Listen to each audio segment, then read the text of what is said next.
शुरुआत करते हैं नागपुर हिंसा की खबर से। नागपुर हिंसा में पुलिस ने बड़ी कार्रवाई यहां पर की है। पुलिस ने नागपुर हिंसा के आरोपी फहीम शमीम खान को गिरफ्तार कर लिया है।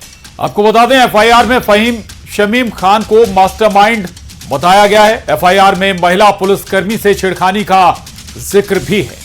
साथ ही नागपुर हिंसा मामले में अब तक 4 एफआईआर दर्ज हो चुकी हैं। यह खुलासा हिंसा में दर्ज पहली एफआईआर से हुआ है।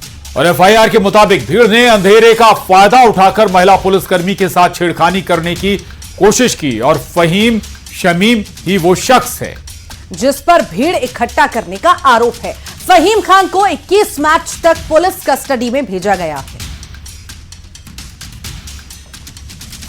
तो नागपुर हिंसा का जिक्र हम कर रहे हैं। 2 तस्वीरें आपके टीवी स्क्रीन पर हैं और इस मामले में बड़ा एक्शन भी हुआ है। 4 एफआईआर भी दर्ज हो गई हैं और चिन्हित भी कर लिया गया उस शख्स को जिसके ऊपर आरोप है कि जिसने भीड़ को इकट्ठा किया और न केवल भीड़ को इकट्ठा किया बल्कि एक महिला पुलिसकर्मी से छेड़खानी का भी आरोप प्रदर्शनकारियों पर या कहें कि दंगाइयों पर है।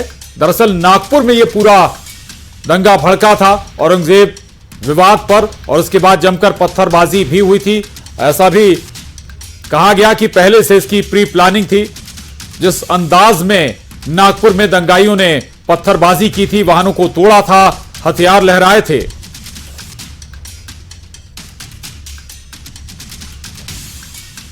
ये जो आप बता रहे हैं, जैसे मैंने बताया कि इसमें कुछ लोग जो हैं उनका शुरू से कोई रोल है क्या, वो हम उनके ऊपर क्या पहले के कुछ गुने हैं क्या वो, या ये प्लान कर रहे थे, ये सारा भी एस्टेब्लिश होना बाकी है। क्योंकि 6 केसेस हैं, 6 केसेस में किस तरह से एक दूसरे के साथ में कोई लिंक जो भी है वो लिंक में आपको सारी इंफॉर्मेशन, क्योंकि इमीडिएटली नहीं हो पाएगा, हमको भी इंफॉर्मेशन बाहर से बुलानी पड़ती है, उसके आधार पे जो है मैं आपको। और एकनाथ शिंदे गुट की शिवसेना के नरेश महस्के का कहना है कि उन बयानों की जांच होनी चाहिए जो हिंसा से पहले दिए गए। जबकि एनसीपी शरद पवार के नेता कह रहे हैं कि यह इंटेलिजेंस की विफलता है। उधर उद्धव ठाकरे की शिवसेना कह रही है कि बजरंग दल और वीएचपी के प्रदर्शन के बाद माहौल बिगड़ा, तो बीजेपी कह रही है कि जांच के बाद पता चलेगा कि किसने माहौल आखिर बिगाड़ा। ये 8 तस्वीरें आपके सामने। वहां के लोग कस्में खाते रहे कि नागपुर में कभी दंगे नहीं हुए, कभी हिंसा नहीं हुई। ये पहली बार हुआ है कि वीएचपी और बजरंग दल ने एक आंदोलन किया, वहां पर किसी प्रकार का कोई अफवाह फैल गया और उसके बाद फिर आगजनी हुई, तोड़फोड़ हुआ। जो भी हुआ बहुत ही दुर्भाग्यपूर्ण है, निंदनीय, ऐसी घटना नहीं होनी चाहिए और दोषियों को कड़ी से कड़ी सजा देनी चाहिए। अगर वीएचपी और बजरंग दल के लोग उसमें दोषी पाए जा रहे हैं तो उन पे एफआईआर भी हो रही है, उनको भी सजा मिलेगी, कोई बचेगा नहीं। असलियत क्या है ये तो जांच करने पर ही पता लगेगा, किंतु जैसा मैंने कहा ये एक सुनियोजित षड्यंत्र था, तो ये एफआईआर भी कहीं उस षड्यंत्र का हिस्सा तो नहीं है। ये जरूर देखना होगा। निश्चित रूप से एजेंसियां जांच करेंगी, पुलिस जांच करेगी। और नागपुर जैसा माहौल बुरहानपुर में भी देखने को मिला। यहां पर सोशल मीडिया पर डाली गई एक धार्मिक पोस्ट के बाद इलाके में तनाव है और देखते ही देखते बड़ी संख्या में मुस्लिम समाज के लोग कोतवाली थाने पहुंच गए, जिसके बाद स्थिति को काबू में करने के लिए बड़ी संख्या में पुलिस जवानों को तैनात किया गया। खुद एसपी मौके पर पहुंचे, लोगों को समझाया, जिसके बाद स्थिति काबू में आ पाई। उधर मऊगंज में भी बवाल को लेकर अब सरकार सख्त हो गई है। मामले में एक्शन लेते हुए सरकार ने कलेक्टर और एसपी को हटा दिया है। दरअसल मऊगंज में बवाल में एक एएसआई की मौत हो गई थी, साथ ही कई पुलिस के जवान घायल भी हुए थे। ये 2 तस्वीरें आपके सामने बुरहानपुर और मऊगंज की, जहां पर एक्शन में सरकार दिख रही है।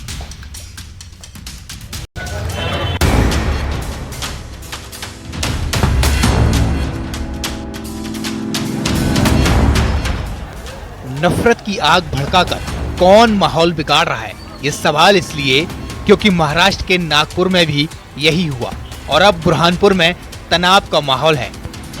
वजह है सोशल मीडिया पर डाली गई एक धार्मिक पोस्ट, जिसके बाद माहौल बिगड़ गया। तस्वीरों में भीड़ को देखकर आप स्थिति का अंदाजा लगा सकते हैं। भड़काऊ पोस्ट के बाद माहौल ऐसा बिगड़ा कि देखते देखते कोतवाली थाने में बड़ी संख्या में मुस्लिम समाज के लोग पहुंच गए। मामले की जानकारी मिलने के बाद एसपी तुरंत कोतवाली थाने पहुंचे और लोगों को समझाया गया। पुलिस ने सोशल मीडिया पर पोस्ट डालने वाले आरोपी को गिरफ्तार कर लिया है। अभी रात के 10 बजे एक वायरल जो पोस्ट थी जिसमें धार्मिक भावनाओं का आहत होने वाले संबंधी कंटेंट थे, इस बात को लेके थाने में एक एफआईआर हुई है। एफआईआर से पहले काफी बड़ी मात्रा में वर्ग विशेष के काफी लोग आकर एजुटेशन कर रहे थे, उनको समझाइश दी है और उसमें एफआईआर की है, डिस्पर्स।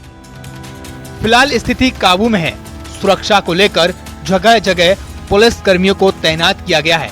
लोगों से शांति व्यवस्था बनाए रखने की अपील की है। उधर मऊगंज में हुए बवाल के बाद सरकार ने बड़ा एक्शन लिया है। सरकार ने एसपी और कलेक्टर को हटा दिया है। एसपी रसना ठाकुर को हटाया गया, कलेक्टर अजय श्रीवास्तव को भी हटाया। संजय जैन मऊगंज के नए कलेक्टर होंगे। दिलीप सोनी को एसपी बनाया गया है। दरअसल मऊगंज में बंधक युवक को छुड़ाने के लिए पुलिस की टीम पहुंची थी, जिस पर आरोपियों ने हमला कर दिया था, जिसमें एक एएसआई की मौत हो गई थी, जबकि तहसीलदार समेत 8 पुलिसकर्मी घायल हुए थे। फिलहाल पुलिस की ओर से मामले की जांच की जा रही है। Bureau report, news 18। और मध्य प्रदेश में बीते दिन बुर्का गैंग का आतंक देखने को मिल रहा है। सबसे पहले मामले इंदौर से सामने आते, और अब ताजा मामला जो है राजधानी भोपाल से सामने आया, जहां पर बुर्का गैंग एक्टिव हो चुकी है। हाल ही में राजधानी के अशोकनगर इलाके की एक ज्वेलरी शॉप पर बुर्का गैंग है वो पहुंची और 4 महिलाएं इसमें शामिल थी और इन्होंने वारदात को अंजाम दिया। दरअसल महिलाओं ने एक बुजुर्ग दुकानदार को उलझाकर 1,13,000 रुपए की चांदी के जेवरात पार कर लिए। पूरी चोरी की घटना सीसीटीवी में कैद हो गई, जिसके बाद पुलिस ने अज्ञात महिलाओं के खिलाफ मामला दर्ज कर आरोपियों की तलाश भी तेज कर दी है। उधर मंगलवार को इंदौर के पलासिया थाना क्षेत्र में बुर्का पहनी 2 महिलाओं ने चोरी की वारदात को अंजाम दिया। आरोपी महिलाओं ने घर के बाहर रखी चाबी से खोला दरवाजा और कैश ज्वेलरी लेकर फरार हो गई। तो वहीं सीसीटीवी में चोरी की वारदात कैद हुई है। बहरहाल पुलिस दोनों महिलाओं की तलाश में अब जुट गई। और देश भर में आज रंगों के आखिरी बड़े उत्सव और रंग पंचमी की धूम रही। मध्य प्रदेश में भी चारों तरफ रंगों की खुमारी छाई हुई है। फिर चाहे वो इंदौर हो या भोपाल, होली के ठीक 5वें दिन रंग पंचमी मनाई जाती है और इंदौर में रंग पंचमी पर ऐतिहासिक गेर निकाली गई। 3 किलोमीटर लंबे गेर में टैंकरों से रंग भी बरसाया गया। तो इंदौर के राजवाड़ा क्षेत्र में गेर को देखने के लिए लाखों लोग पहुंचे। लोगों का ऐसा हुजूम जिसे देखकर हर कोई हैरान हो गया। टैंकरों से रंगों की बौछार की गई। जगह जगह रंगबाज गेर खेलते हुए नजर आए। शहर की महिलाएं भी गेर में शामिल हुई। इस बीच गेर के दौरान लोगों ने एम्बुलेंस को जाने के लिए जगह भी दी। यानी त्योहार के बीच लोगों ने मानवता की मिसाल पेश की। 5 तस्वीरें आपके टेलीविजन स्क्रीन पर। तो इंदौर के अलावा अन्य शहरों में भी गेर निकाली गई। राजधानी भोपाल की सड़कों पर नजारा देखते ही बन रहा था। तो इंदौर में गेर देखने का मजा अलग ही है। और इधर खरगोन, खंडवा और रतलाम में रंग पंचमी के अलग अलग रंग नजर आए हैं। ये अलग अलग शहरों की तस्वीरें। इंदौर, भोपाल, उज्जैन, रतलाम, खरगोन, ग्वालियर, खंडवा, रंग पंचमी की धूम पूरे प्रदेश में रही।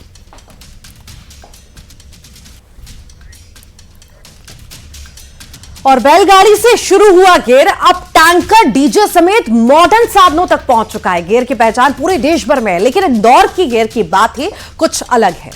गेर के त्योहारों को लेकर लाखों की भीड़ का उत्साह दिखाती और इस दिन का बेसब्री से इंतजार को बतलाती ये रिपोर्ट आपको दिखाते हैं।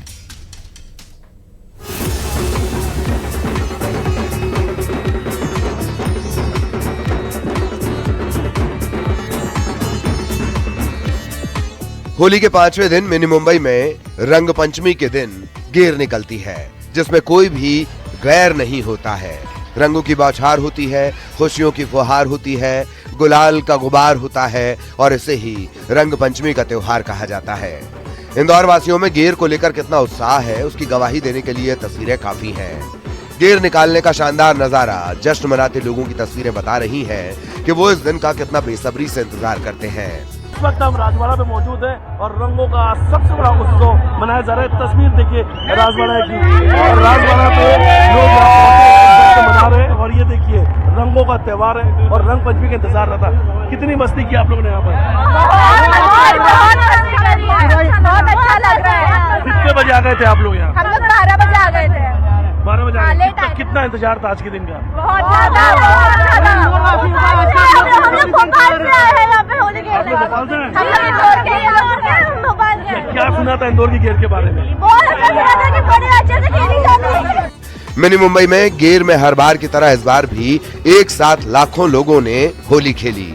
इसमें विदेश से आए लोग भी शामिल हुए। सालों साल से चले आ रहे इस पारंपरिक आयोजन में झांकियां भी शामिल की गईं।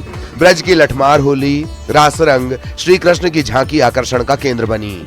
वहीं पुलिस प्रशासन ने इस बार गेर निकलने का रूट 3 किलोमीटर तय किया था और जिस रूट पर गेर निकल रही थी उसका नजारा अद्भुत था। इंदौर में रंग पंचमी पर ऐतिहासिक गेर निकाली जा रही है और फिलहाल इस वक्त हम राजवाड़ा में मौजूद है और ये तस्वीर दिखा रहे हैं आपको कि रंग पंचमी को लेकर लोगों में कितना उत्साह है, लोग किस कदर यहाँ पर आके सेलिब्रेट कर रहे हैं। क्या कहेंगी? बहुत बहुत बहुत अच्छा माहौल है। मैं यहाँ की लोकल ही इंदौर की, मैं हर साल यहाँ आती हूँ। क्या कहेंगे आप? मजा आ रहा है और क्या, रंगों का त्योहार है। कितना एंजॉय किया आपने? नंबर 1 इंदौर राजवाड़ा नंबर 1 आज हम सालों से देख रहे हैं। गेर के त्योहार के दौरान व्यवस्थाएं कितनी चाक चौबंद थीं और गेर में शामिल लोग कितने संवेदनशील थे उसका नजारा भी देखने को मिला। एम्बुलेंस के आते ही हजारों की भीड़ ने कुछ मिनटों में रास्ता छोड़ दिया और एम्बुलेंस को बाहर निकाला जा सका जिससे किसी की जान बच सकी। इंदौर की गेर होलकर वंश के समय से चली आ रही है। होलकर राजवंश के लोग आम जनता के साथ होली खेलने के लिए बैलगाड़ियों में फूल और रंग गुलाल लेकर सड़क पर निकलते थे। होलकरों ने यह परंपरा सभी वर्गों के साथ मिलकर त्योहार मनाने के उद्देश्य से शुरू की थी जो सालों साल बीतने के बाद भी बरकरार है। न्यूज़ 18 के लिए ब्यूरो रिपोर्ट।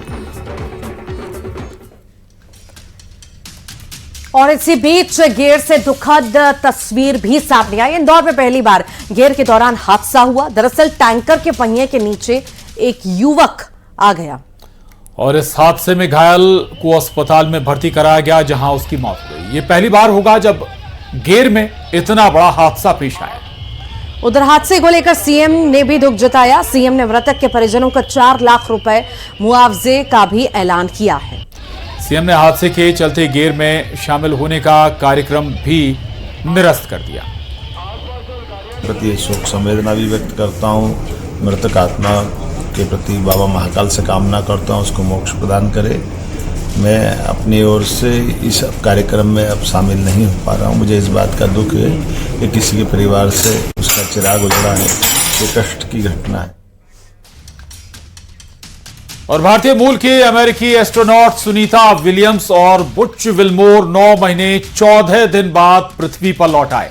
इनके साथ क्रू 9 के 2 और एस्ट्रोनॉट निक हैग और अलेक्सेंद्र गोर्बुनोव भी हैं। उनका ड्रैगन स्पेसक्राफ्ट आज भारतीय समय के हिसाब से सुबह 3:27 पर अमेरिका में फ्लोरिडा के तट पर लैंड हुआ। जब सुनीता विलियम्स और बुच विल्मोर को अंतरिक्ष से वापस लाने वाला ड्रैगन कैप्सूल फ्लोरिडा के समंदर में उतरा तो वहां जो नजारा दिखा वो किसी साइंस फिक्शन से कम नहीं था। डॉल्फिन्स के झुंड ने कैप्सूल को चारों तरफ से घेर लिया और तस्वीर ऐसी बनी जैसे डॉल्फिन्स दोनों की वापसी का जश्न मना रही हों।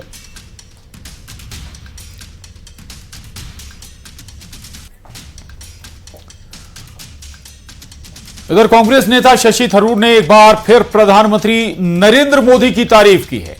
रायसीना डायलॉग में शशि थरूर ने कहा कि भारत के पास ऐसा प्रधानमंत्री है जो 2 सप्ताह के अंतराल में यूक्रेन के राष्ट्रपति और मॉस्को के राष्ट्रपति दोनों को गले लगा सकता है और दोनों जगह स्वीकार्य है। इसलिए भारत ऐसी स्थिति में है जहां यदि आवश्यक हो तो वो स्थायी शांति स्थापित करने में योगदान दे सकता है और बहुत कम देश ऐसा करने में सक्षम होंगे। कांग्रेस नेता शशि थरूर के बयान पर कांग्रेस की प्रतिक्रिया भी सामने आई। कांग्रेस नेता तारिक अनवर ने कहा कि पता नहीं तंज था या तारीफ थी, थरूर की पार्टी से अलग राय हो सकती है। बीजेपी नेता संबित पात्रा ने कहा कि शशि थरूर पहले मोदी की आलोचना करते थे, लेकिन आज वो भी प्रधानमंत्री मोदी की तारीफ करते हैं। और